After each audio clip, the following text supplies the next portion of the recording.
con la segunda etapa de nuestra clase. Estamos por acá ya prácticamente listos para continuar con la grabación. Voy a verificar entonces la grabación por aquí.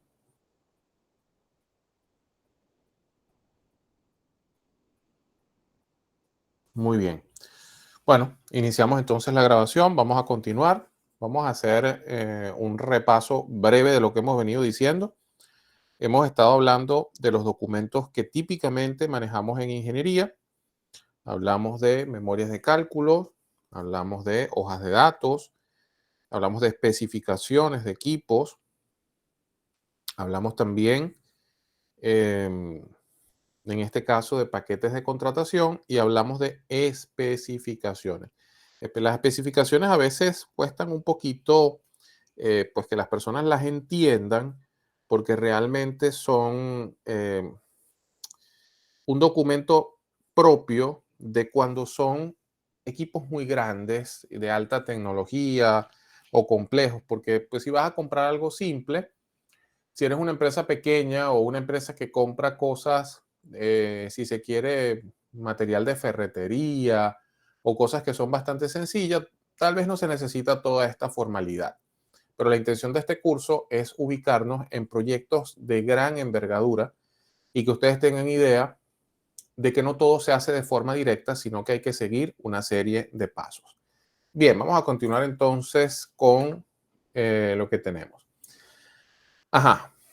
Las disciplinas, usualmente, y de hecho, próximamente, este fin de semana, estoy trabajando un curso de supervisión de plantas y vamos a mencionar este tema de las partidas, ¿no? ¿Qué sucede? Las partidas es un nombre que nosotros vemos mucho en ingeniería, pero que también vemos en construcción. Entonces, el uso de esas partidas en la construcción tiene una finalidad y en ingeniería es donde se generan esas partidas, ¿ok? Para aquellas personas que no están familiarizados con este contexto, vamos a hablar entonces de qué es una partida. En la descripción de partidas nosotros vamos a colocar igual el objetivo, el alcance, normas, documentos de referencia, el sitio, condiciones ambientales. ¿Y qué es una partida? O sea, ¿cuál es la intención de nosotros dividir un trabajo por partidas? Una partida es aquella porción en la que puede ser dividido un trabajo. Una partida debe ser clara. Esta palabra es, y bueno, voy a usar, si lo coloco como clara, está muy de moda estos días en las redes sociales. Y además que sea medible, algo que yo pueda medir, a fin de establecer un análisis de precios unitarios y que luego le dé un costo fijo por unidad ejecutada. O sea, es decir, si nosotros vamos, por ejemplo, a hacer una pared, ¿ok? Nosotros vamos a hacer una pared. Esa pared al final debe quedar con un interruptor y con un toma corrientes. Yo podría cobrar esa pared y decirle a un albañil que cuánto me cobra y él me podría decir tal vez un precio, $1,500 todo, incluyendo el material. Pero el problema de esto es que yo solamente le voy a poder pagar a él la pared cuando él ya la tenga lista. Y para él también es una desventaja, porque si yo no le he pagado absolutamente nada, solo le voy a pagar cuando la pared esté terminada al 100%. A menos que hayamos hecho algún acuerdo de adelanto y yo le haya dado un 30, un 25, no sé, un adelanto, pero que no debería superar más del 30 al 40%. Bien, entonces, cuando iniciamos o yo podría también dividir esta pared en actividades y él iría cobrando la cantidad de actividades que va ejecutando. Entonces, de eso se trata, dividir un proyecto por partidas. Yo podría poner una partida que sea, pues, frizar. Bueno, la primera partida realmente sería colocar bloques, ¿no? Colocar bloques. La segunda partida podría ser frizar. La otra, con S, perdón. La otra partida podría ser encamisar y colocar pasta. La otra partida podría ser pintar. Una partida que se llame punto de luz. Otra partida que se llame punto de toma corriente. Y así sucesivamente. Cada vez que él vaya haciendo una actividad, yo se la voy a medir por metro cuadrado o por unidad y se la voy a ir pagando. De esta manera, ambos vamos viendo de forma consciente que la obra va avanzando y mi desembolso económico también tiene una finalidad retribuida. Así es como usualmente trabajan grandes contratos por partidas, ¿ok? ¿Cómo se estructura una partida para aquellas personas que nunca han visto esto? Las partidas obviamente forman parte de una lista. Esa partida, por ejemplo, la M08, suministro, y hay que leer cada partida con detalle, e instalación de hidrantes. Pues entonces nosotros acá hablamos de cuál es el alcance y cómo lo vamos a pedir, lo vamos a medir y cómo lo vamos a pagar. El alcance consiste en suministro, instalación de los hidrantes de acuerdo a lo indicado en los planos del proyecto. Se incluye el alcance de todos los equipos. Bueno, acá los materiales, los consumibles. Es decir, la persona tiene que incluir todo esto. No es que va a empezar a instalar y me va a decir, no puedo instalar porque me falta un par de guantes. No, tú dijiste que cuando lo ibas a instalar, tú tenías todos los materiales consumibles y las manos de obra. Y en cuanto a medición y forma de pago, la partida se va a medir por unidad suministrada, instalada y aprobada. Es decir, cada vez que alguien instale uno de estos, a mí me van a pagar. Cada vez que yo como empresa instale uno de estos, me van a pagar. Y que por supuesto sea aprobado por construcción, aprobado por calidad. ¿Ok? Bien, el cómputo métrico es otro documento que todas las disciplinas van a sacar el cómputo métrico. Pero ¿cuál es la diferencia o qué es un cómputo métrico y cuál es la diferencia con una lista de material? Cuando yo hablo de cómputo métrico, yo hablo de cantidad de obra. Yo les decía que, por ejemplo, la persona que va a hacer esta pared, si la partida se llama instalación de tomacorrientes, pues la unidad de medida es cada tomacorriente instalado. Pero si esa persona va a hacer pintura, la unidad de medida es el metro cuadrado de pintura. Si él va a hacer friso, también es el metro cuadrado. Entonces, nosotros vamos a calcular cuánta cantidad de obra yo tengo que hacer para poder cobrar. Algunos civiles tienen la costumbre de llamar este cómputo métrico el presupuesto, pero es que no es el presupuesto. El presupuesto, esto lo que me da es cantidad de obra. ¿Qué sucede? Que suele pasar que aquí se le coloca el precio unitario, multiplican la cantidad por el precio unitario y aquí le da un monto, qué sé yo, en dólares. Entonces, por supuesto que al final esto le va a dar un precio y hablan entonces de que es un presupuesto. Pero en ingeniería nosotros no hacemos el presupuesto. En ingeniería nosotros generamos las posibles, los cómputos métricos para que este análisis de precios unitarios, este APU, sea realizado, obviamente, por la empresa de construcción que va a ejecutar esto. ¿Ok? Fíjense cómo se entrega un cómputo métrico en ingeniería. En ingeniería nosotros no colocamos el precio unitario, nosotros tampoco colocamos el monto en bolívares, porque para yo colocar el precio unitario, yo tendría que ver cuánto me cuesta, por ejemplo, en este caso, transporte de equipos hasta 10 toneladas y dice que hay 3. Entonces yo tendría que ver cuánto me cuesta a mí trasladar un equipo, multiplicar aquí coloco, vamos a poner en bolívares, no sé, vamos a poner 2 millones de bolívares y resulta que tengo 3. Entonces, esta partida me cuesta o me van a entregar 6 millones de bolívares por esa partida, que posteriormente, pues yo internamente sabré qué es ganancia y qué tengo que retornar. Pero por eso es que muchas veces hay civiles que llaman esto el presupuesto, pero es porque están acostumbrados a trabajar en construcción y en construcción ya todo esto está resuelto, porque ellos están trabajando con una empresa que ya se ganó la licitación y que ya hizo los análisis de precios unitarios y cargó esa información aquí, pero esta información viene de un estimado de ingeniería. Vuelvo y repito, cuando el proyecto es muy grande. Si usted está haciendo una casita de 4 metros por 5 metros, usted no va a contratar una empresa consultora de ingeniería. Muy probablemente con un ingeniero civil y un arquitecto, usted termina ese trabajo y lo inicia a construir. Ok, Otros documentos que son vitales dentro de los proyectos de ingeniería son las listas de materiales o las Bill of Material. ¿Cuál es la diferencia entre un cómputo métrico y una lista de materiales? Que el cómputo métrico es cantidad de obra. Yo en el cómputo métrico digo 30 metros cuadrados de pintura.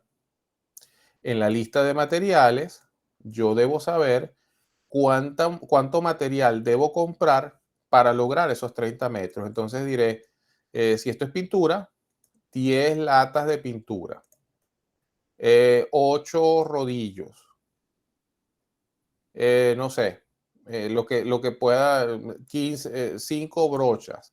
Entonces, todo lo que yo necesito para lograr esta cantidad de obra estará dentro de esa lista de materiales, ¿ok? No siempre se ponen todos los consumibles porque probablemente este consumible yo lo sume al precio de la partida y lo que sí sé que necesito, que es medular, son las 10 latas. Aquí hay otra cosa. En algunos proyectos, los materiales, vamos a hablar del cliente y el constructor. En algunos proyectos, el cliente dice, yo lo coloco, o en otros le dice, cómpralo tú. ¿Ok? Entonces, todo esto va a ser una negociación contractual allí. Fíjense cómo se plantea la lista de materiales, la cantidad, la posición, la cantidad que tenemos acá, cuántos tubos, cuánto es el peso, y bueno, solamente estos son la cantidad total en el plano. Y aquí hace énfasis que es en el plano, no les está diciendo que esto es lo que quedó. Puede pasar que en construcción, cuando realmente se termina el proyecto, resulta que esto en realidad fueron 8, resulta que esto en realidad fueron 33, y obviamente se tiene que hacer allí un ajuste, un balance para entonces ver si hubo un cambio de alcance por exceso y pagar la diferencia. Preguntas hasta acá, muchachos, dudas, ¿se entienden estos conceptos? ¿Los habían visto? Por aquí, en el caso de Edward dice que sí los conocía, Daniela dice que no los conocía, María Ángel dice que no los conocía. Entonces, pues yo espero que los que lo conozcan traten de preguntar o sacar si tienen alguna duda y los que no, pues entérense que no es solamente un documento que se entrega, ¿ok? Hacer ingeniería es un arte, la verdad. En el caso de las personas que están en construcción, muchas veces piensan que ingeniería se hace muy rápido y realmente no es así. Hay una cantidad de trabajo asociado bastante importante.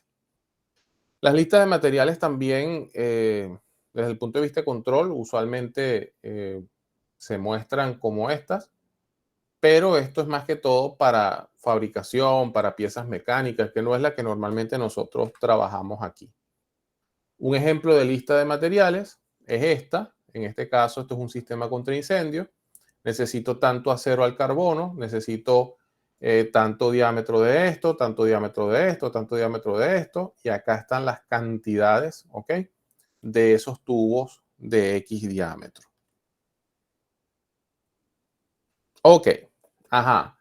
Los que nosotros nombramos ahorita son documentos muy comunes porque lo ves tanto en construcción como en ingeniería. Usted va a trabajar en una alcaldía, en una gobernación, en construcción, en lo que sea, siempre le van a decir los cómputos, el alcance y la especificación de construcción. Ajá, pero aparece en ingeniería algo que es muy común, las bases y criterios de diseño. Cuando usted inicia un proyecto de ingeniería, uno de los documentos que sale directamente en la básica o incluso a veces se desarrolla en la ingeniería conceptual son las bases y criterios de diseño. Las bases y criterios de diseño es en qué está usted fundamentando ese diseño que va a realizar. ¿Cuál es la normativa internacional? ¿Cuál es la especificación nacional? ¿Por qué usted está haciendo eso? Si usted validó realmente que lo que quiere hacer es factible. Entonces, es un documento que se prepara en el paquete de ingeniería conceptual, ¿ok? De manera general, porque después se actualiza en la básica. Es donde se establecen las premisas y lineamientos para la ejecución del proyecto.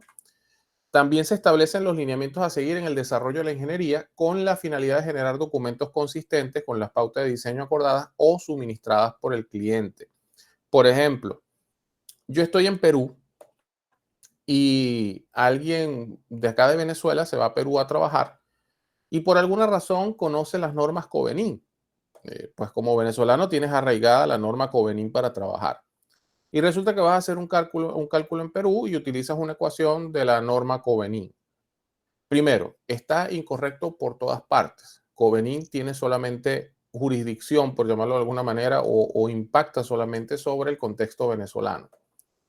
Y muy probablemente en esa ingeniería peruana, alguien escribió en las bases y criterios de diseño que estaría basada en, o que la referencia sería la norma peruana. Entonces, precisamente las pautas de diseño que se acuerdan incluyen qué normas vamos a utilizar, qué estándar vamos a utilizar, qué año de la norma vamos a utilizar. ¿Ok? Este documento debe ser aprobado y firmado por el cliente y por el jefe de proyecto. O sea, estos son uno de esos documentos que a pesar de que son documentos de ejecución, pero también son documentos de soporte, porque de aquí depende que toda la ingeniería siga la misma línea. No es un documento de calidad porque no está basado en la forma o en la estructura, pero sí es un documento de rigor y que adicionalmente le da estandarización a todo lo que se va a hacer a nivel de diseño. En este documento se establecen las condiciones, requerimientos de procesos y lineamientos generales dentro de los cuales se efectúa el diseño de la planta o unidad. Ajá. Vamos a ver acá otro documento. Eso que tenemos nosotros ahí, yo no tengo, bueno, pareciera tener un poquito de idea de cómo funciona.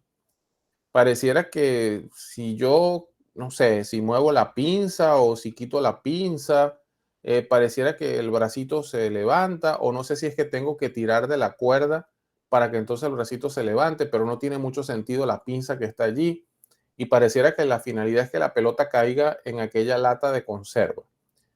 La verdad es que yo no sé bien cómo funciona eso.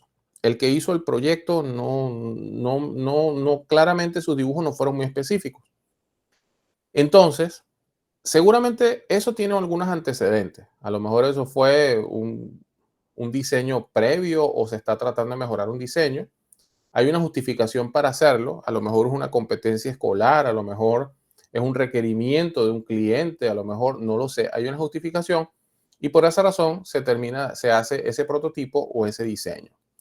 Entonces, si yo quiero saber cómo funciona ese diseño, yo pediría la memoria descriptiva de ese diseño y ese proyecto. Este documento tiene como finalidad describir los trabajos requeridos para la correcta construcción del proyecto. Comprende las obras civiles, las obras mecánicas, las comunicaciones, la electricidad, la instrumentación requerida para el correcto funcionamiento y operatividad de la obra.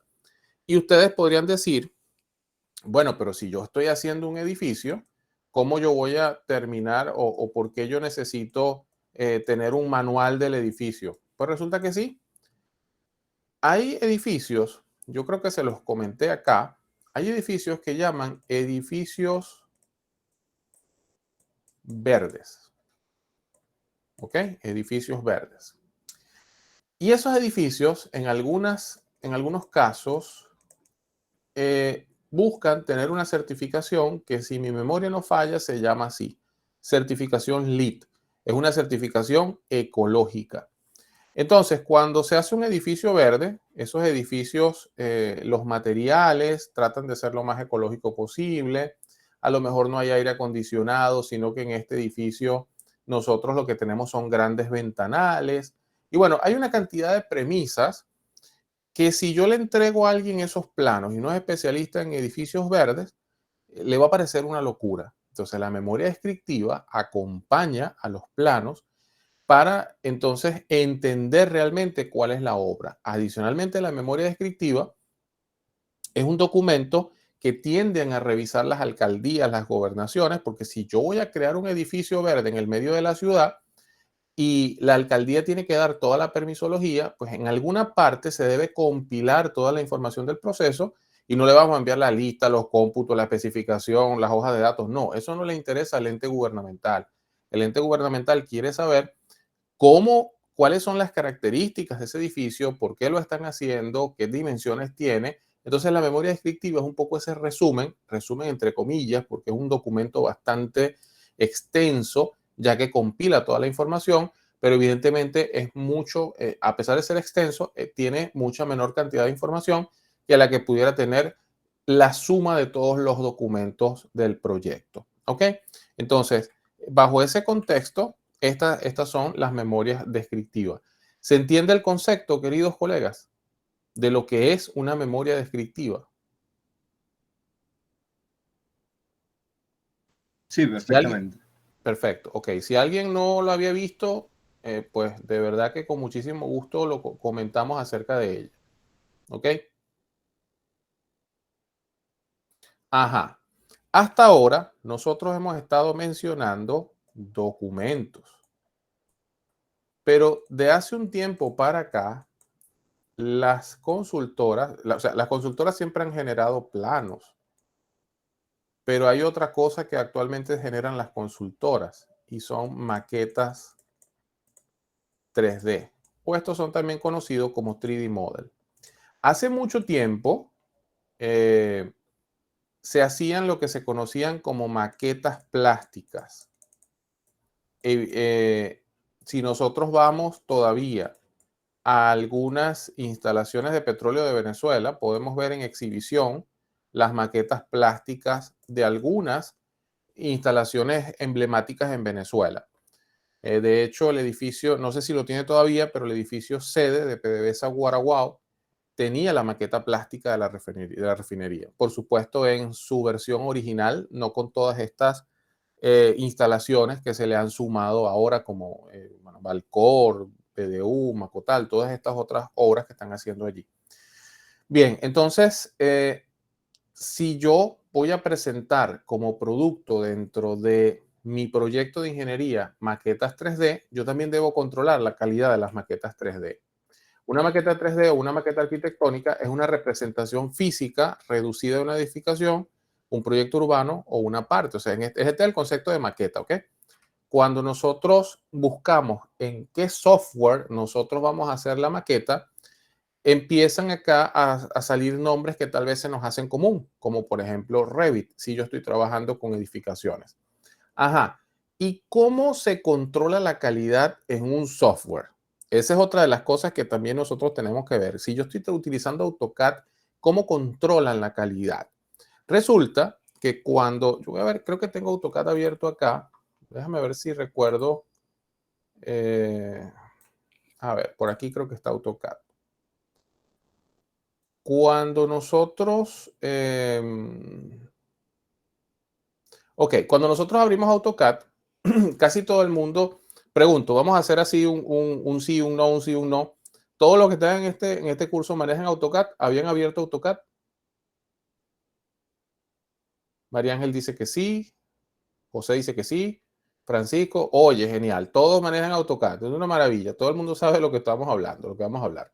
Ok, la mayoría de la gente llega y dibuja, pero aquí en Venezuela casi no se utiliza. Ah, bueno, Sinaí no, pero bueno, igualmente te suma, Sinaí, no te preocupes, entre todos te ayudamos.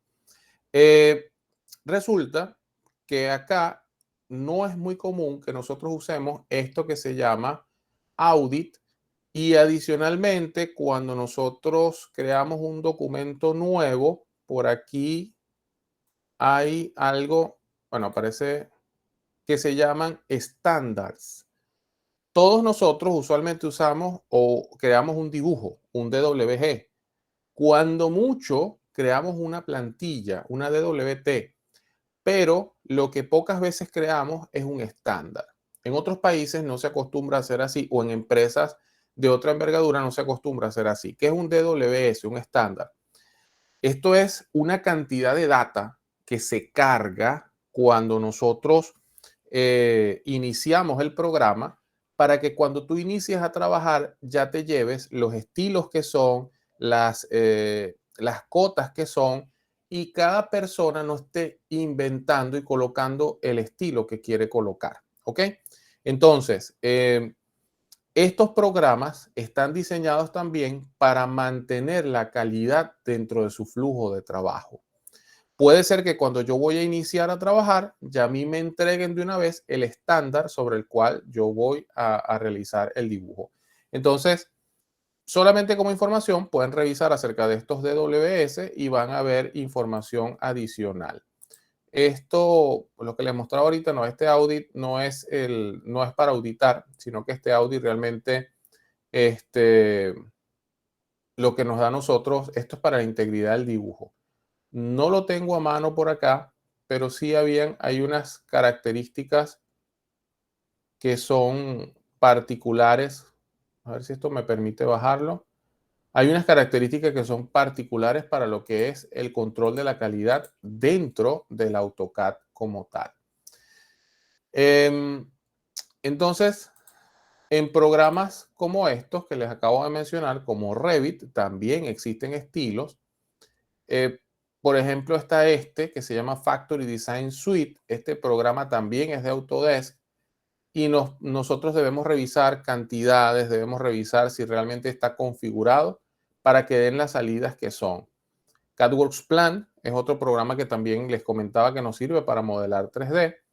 Ahora, ¿cómo se entrega la calidad? ¿Cómo empiezo yo a filtrar calidad dentro de CADWorks Plan? Pues evidentemente, este es un programa que las especificaciones de materiales yo las tengo que cargar. Fíjense, la forma, no sé si ustedes han trabajado en empresas muy grandes, pero suele pasar que cuando las empresas son pequeñas, usted está sentado en su computadora y el otro está sentado en su computadora y cada quien tiene el software instalado en su máquina.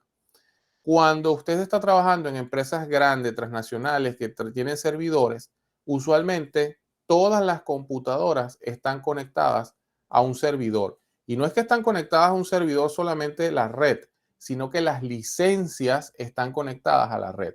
Entonces, por ejemplo, hay programas que usted utiliza la parte de diseño, pero tiene un departamento que utiliza, por ejemplo, la parte de materiales, como SAP, por ejemplo. ¿Ok?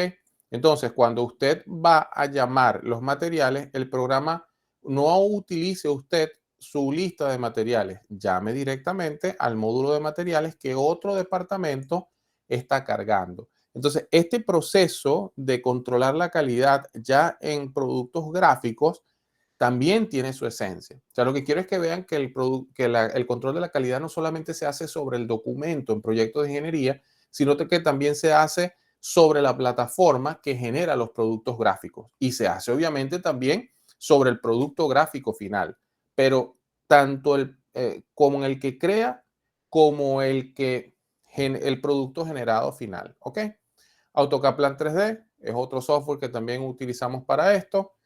Este ya es un software bastante viejo, se llama PDS. Si alguien trabajó con esto, bueno, perfecto. Yo en una oportunidad hasta hice un curso y me pareció un programa sumamente complejo, para nada amigable, pero bueno, todavía se utiliza en muchas instalaciones que tal vez no han actualizado licencias. Smart Plan Review es el visualizador de Smart Plan. Esto es lo que te colocan en la máquina cuando tú simplemente eres un usuario para visualizar. Y pues gracias hasta acá por prestar atención a lo que es este capítulo de documentos de ingeniería. Consultas, preguntas, inquietudes, ¿qué les llamó la atención de esto? O sea, estamos hablando de controlar la calidad en el producto principal de las consultoras o de los proyectos de ingeniería, el cual es evidentemente los documentos. ¿Ok? Documentos, maquetas y planos. ¿Alguien quedó con dudas? Decimos sí, decimos no, nos manifestamos por el chat.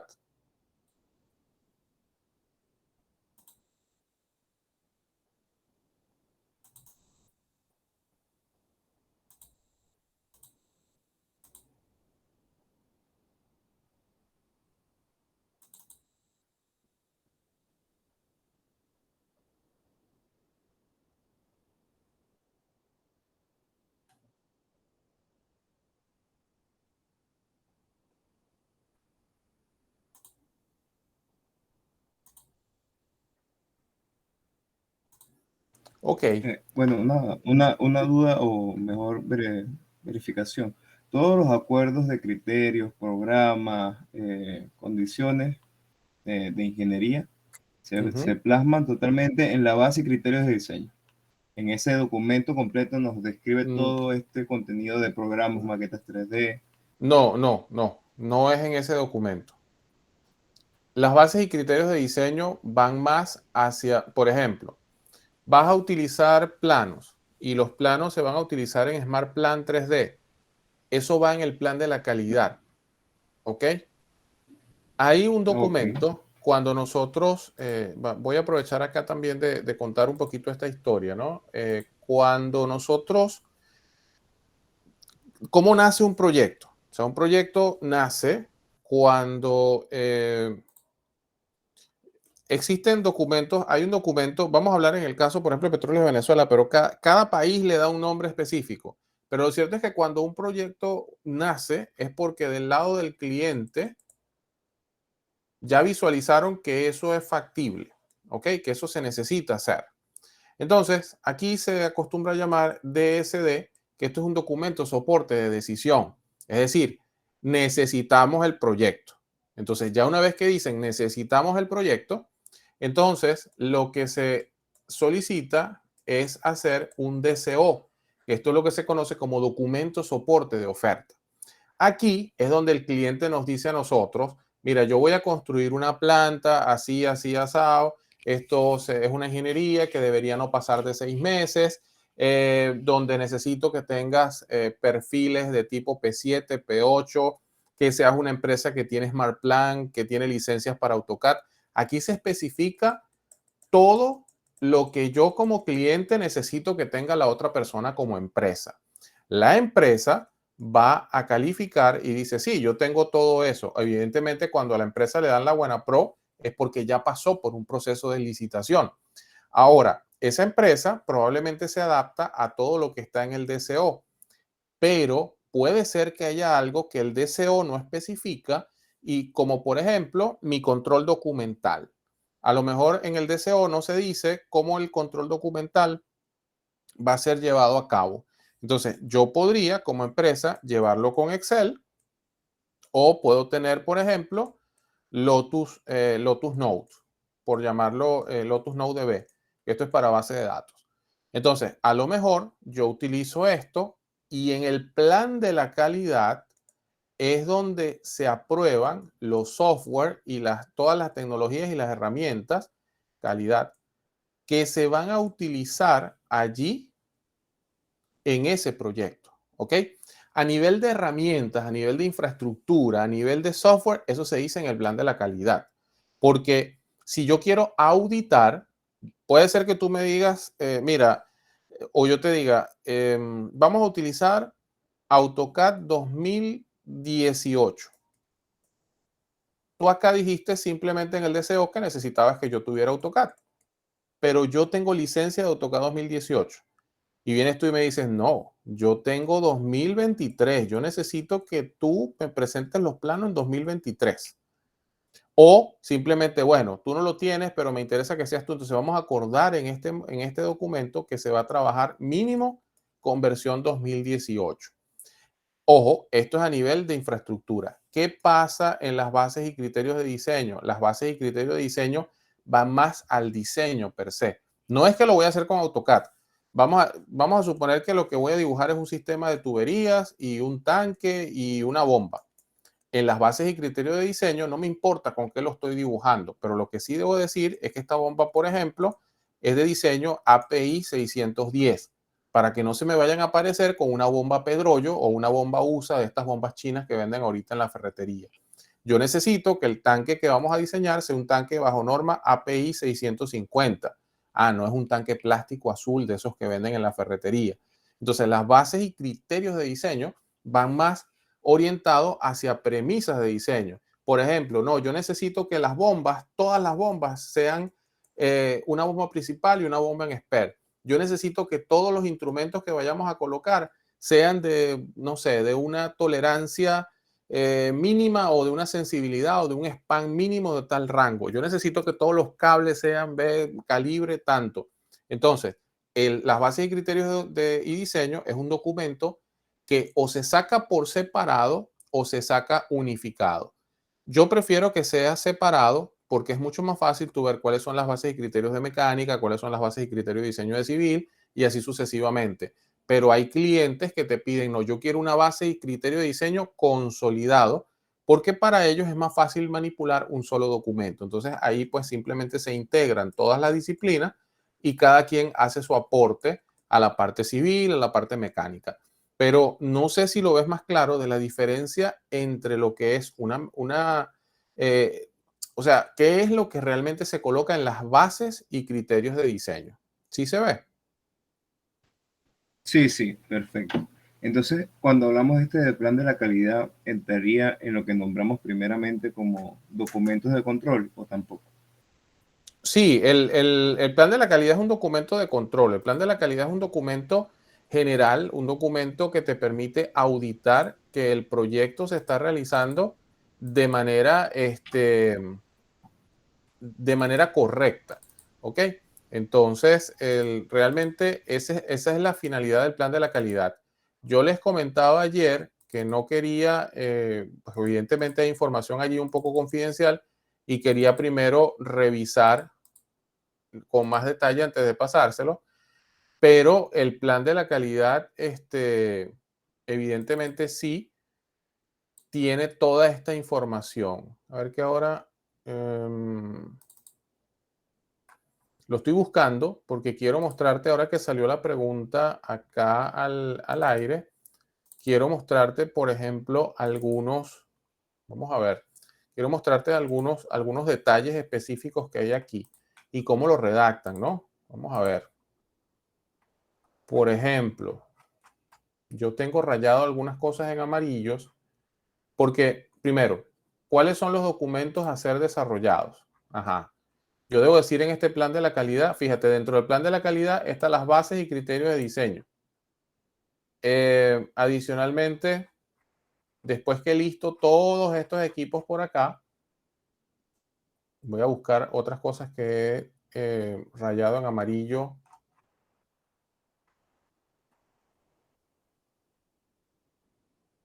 Aquí está el objetivo. Ajá, por ejemplo.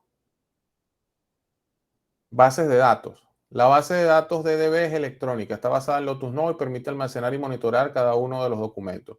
La base de datos FDB es Front Document Base. Esta era la base de datos que se iba a utilizar para el control documental.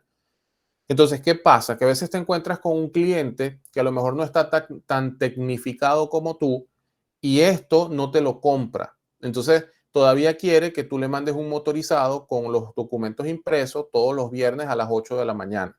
Entonces, evidentemente allí tú tienes que negociar para mostrarlo. Como también tú encuentras, yo recuerdo que en una oportunidad, más bien los que no estábamos tan adelantados éramos nosotros y cuando íbamos a ciertos mejoradores, pues nos pedían que pasáramos los documentos por FTP, porque al final se empezó a volver un problema llegar con un taxi allá, que no le daban permiso, que no te dejaban pasar, que necesitaba un permiso del chofer, entonces era más engorroso el proceso. Eso se deja declarado aquí en el plan de la calidad cómo van a ser los documentos. El control de los registros, ya hablamos entonces, por ejemplo, los memorandos, correo electrónico, el proceso se llama comunicación interna, la ubicación está en el archivo del proyecto, el custodio es el gerente del proyecto y esto se va a retener por 3 meses en control de documentos, ¿ok? El currículum vitae de las personas que participan en el proyecto permanece en recursos humanos, archivo de dirección de recursos humanos, tiempo indefinido. Reportes de medición y seguimiento de los objetivos de calidad y así sucesivamente todo se dice dónde va a estar y qué va a tener. O sea, si un cliente me pide el organigrama del proyecto y yo le digo no lo tengo, pues realmente está muy mal porque en el plan de la calidad declaramos que hay un organigrama del proyecto.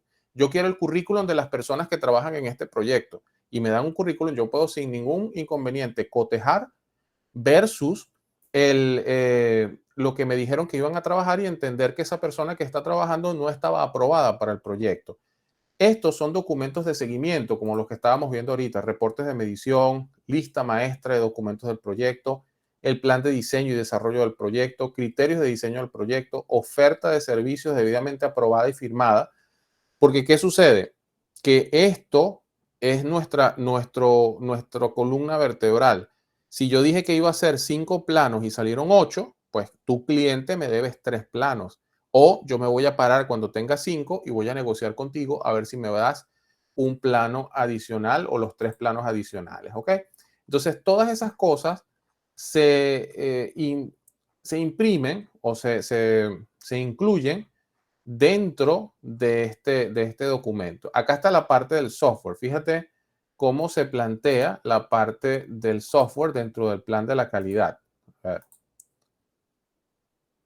La necesidad de software especial de cálculo y diseño es determinada por los líderes de las disciplinas, quienes, a través de los departamentos de disciplina de ingeniería, coordinan el suministro de los mismos con la gerencia informática y tecnología previa autorización de la dirección de ingeniería. El software utilizado por cada una de las disciplinas es el siguiente. Entonces, esto, como es aprobado por el cliente revisa y dice, ok, esta Pro, sí, es un software que me sirve. AutoCAD versión 2009, me sirve. AutoCAD, me sirve. César 2, me sirve. Y así él va revisando todos los software que maneja esa consultora y dice, ok, con esos yo puedo trabajar. De nada sirve. Hay un programa, por ejemplo, que se llama, creo que es CIPE. Es un programa que usan mucho en Bolivia, en Argentina. Pero, ¿qué pasa si yo soy una consultora y todo lo hago en CIPE y cuando le envío la información al cliente, el cliente no tiene cómo abrirla? Entonces, evidentemente, no tiene sentido. Aquí nosotros tenemos que enfatizar exactamente lo que se va a hacer. Fíjense que se dicen cosas tan básicas como que el proyecto utiliza Microsoft Word y Excel para la elaboración de documentos técnicos, Project para la planificación y control del proyecto, de progreso del proyecto en la base de datos PDB y DDB del Lotus Note. ¿Por qué? Porque puede ser que hay clientes que nos han exigido, por ejemplo, que la planificación sea en primavera o que nos exigen que la planificación no sea en Project, sino que se la envíen por Excel.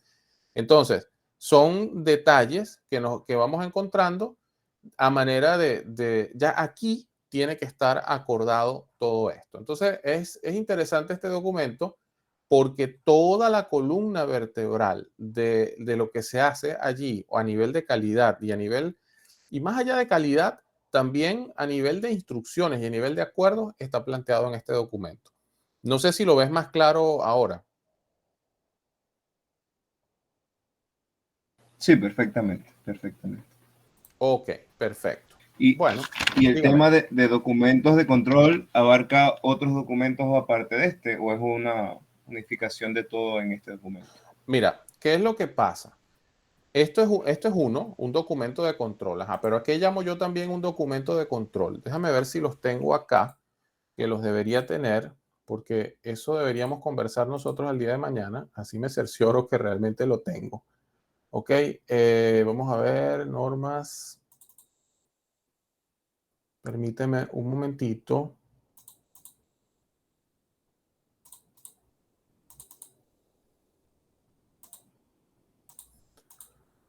Ok, nosotros mañana vamos a estar conversando un poco de lo que son estos documentos de apoyo, estos documentos, si se quiere, no lo vamos a llamar documentos de control del todo, pero son documentos que nos permiten a nosotros saber que el proceso se está haciendo de buena manera.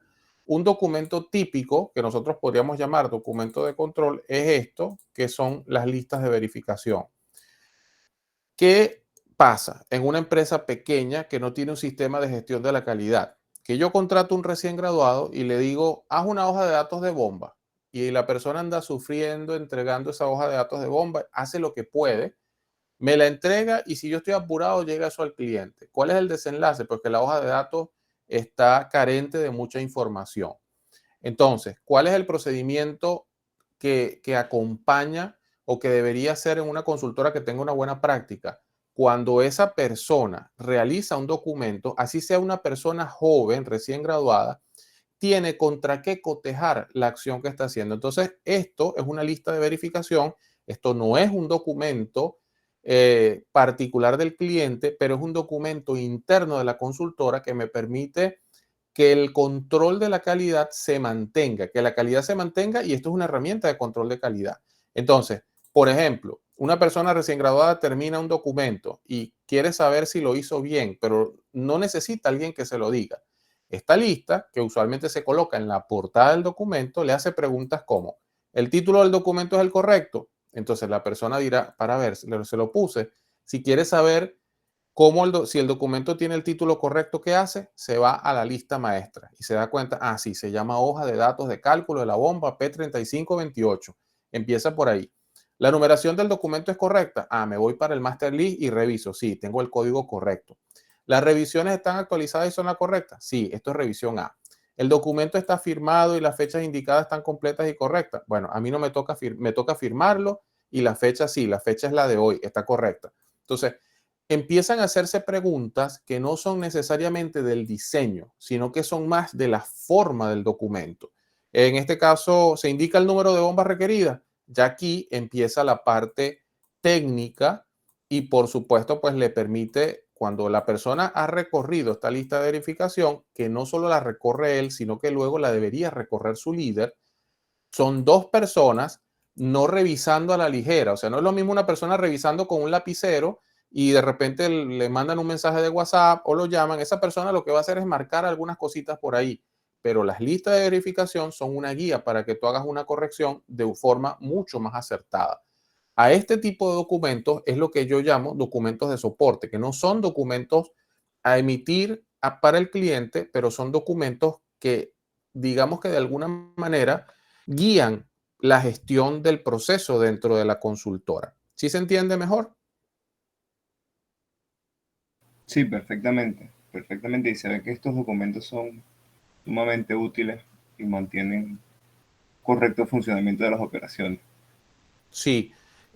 Yo, bueno, con esto voy a cerrar la clase, pero voy a hacer un comentario que yo veo con bastante preocupación actualmente. Y es que yo veo que esto se ha ido perdiendo. O sea, hay muchas organizaciones que han tomado la ingeniería a la ligera, se está perdiendo un poco la buena práctica de trabajo y eso hace que baje muchísimo la calidad de los productos que se están emitiendo. Porque como la persona, y tal vez voy a hablar un poco en el contexto de Venezuela, como la persona está trabajando y quizás la empresa carece de estas herramientas, muchas personas incluso desconocen la herramienta. Entonces simplemente se dedican a hacer el documento y lo emiten tal cual como lo terminan. Pero hacer una lista de verificación, por ejemplo, esta lista de verificación es única y exclusivamente para hojas de datos. Por eso es que tiene información, hojas de datos de bomba, de sistema contra incendio. Por eso tiene la información que le preguntarías a alguien que hizo ese documento. Si vas a hacer una lista de otra cosa, es otra lista de verificación. O sea, no es una lista genérica, no le vas a preguntar todo el tiempo lo mismo al documento. Es una lista particular. Oye, que voy a hacer un plano de planta. Bueno, hay una lista de verificación para el plano de planta, para que cada producto sea filtrado de manera acertada y no generalizado. ¿Ok? Vamos a hacer pausa entonces en la grabación y pues no sé si hay alguna pregunta adicional o alguna inquietud antes de irnos, aunque estamos en hora, pero bueno, siempre las preguntas son bienvenidas.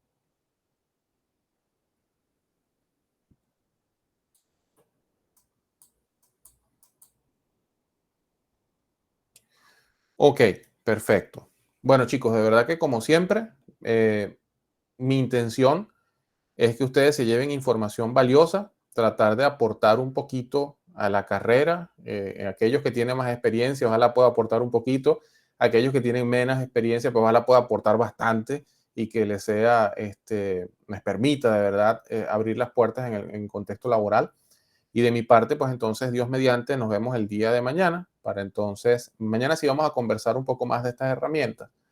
Y en función de eso, vamos a hablar también de las estructuras de los documentos, vamos a hablar de los formatos, cómo usualmente se presentan los formatos para que usted no empiece a escribir un documento en el aire. Entonces, pues ese es el enfoque el día de mañana. Para todos, muy buenas noches, manténganse sanos. Bueno, se les aprecia por acá y gracias por tomarse el tiempo de estar aquí con nosotros. Feliz noche.